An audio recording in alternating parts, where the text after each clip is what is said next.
Excluding San Diego Comic-Con's Rodimus, the Alternators line concluded with the Walmart exclusives Rumble and Ravage.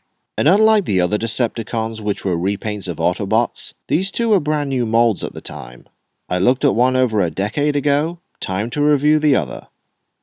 The vehicle mode's a 1:24 scale replica of the 2006 Honda Civic C, and in that respect, the alt mode's mostly a success. Excellent detailing both inside and out. The head and tail lights, grille, wing mirrors, door handles, hubcaps, a gear stick, steering wheel, dashboard, the chrome exhaust.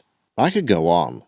Plus, it has both the common trademark features of an alternator, the steering gimmick, and the doors, bonnet and boot all open up. I may as well copy-paste my previous alternator scripts at this point. Inside the bonnet and boot, you'll find his back-mounted guns, the front ones disguised as the engine.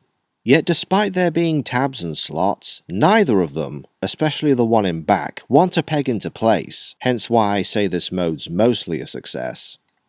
However, in terms of visual appeal, it's not the most dynamic of cars if I'm honest. For one, it's much less sleek compared to the likes of, say, Dead End. It's not as long in relation to its height. And then there's the deco. The paintwork, while minor, is still well done. You have the silver hubcaps, both Honda logos, and the radio display screen. Plus, the tamper-graphed license plate's a nice touch. In addition, this maroon/red color scheme fits both G1 Rumble, well, half the time, as well as the car itself. However, considering Rodimus sports his traditional flame deco, which I'm pretty sure doesn't exist on an actual Ford GT, surely they could have spiced things up here with cassette or music-themed decals. Just something to grab the eye. I would say add a metallic sheen, but that could apply to most alternators really.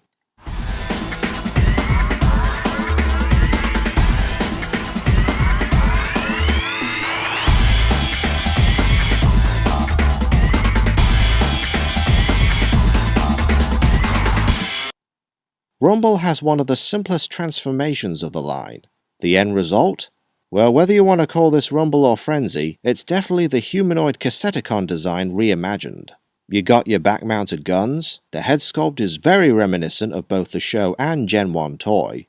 Color-wise, there's gold, black, light blue, and on this figure, dark grey to break up the maroon. And despite turning into a car this time, he still has a cassette chest plate. Then there's his gimmick. In fact, Rumble's the only alternator to have a gimmick in the traditional sense. Push the buttons on the insides of his shoulders and you get twin pile drivers. He can just about crouch, ready to pound the ground as it were.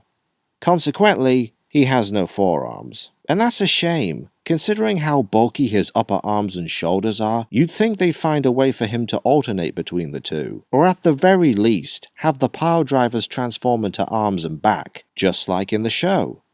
Yeah, it's cool and all, and it fits the character, but they could have done so much more with this. Rumble has 13 points of articulation, though his top heaviness thanks to his massive upper arms does him no favors when it comes to posing the guy. Not helping is that the ankles on my copy are very weak. I can only imagine how bad it would be if he was released in Binaltech, die-cast and all. In conclusion, Rumble is one of the lower tier alternators, alongside Prime and Prowl. The car mode's technically competent, but still pretty bland, and the robot, while unique for this line, sacrifices proper functioning limbs for a cute trick, when, like I said, they could have worked in both. He's not awful, but I recommend fellow Cassetticon Ravage over him.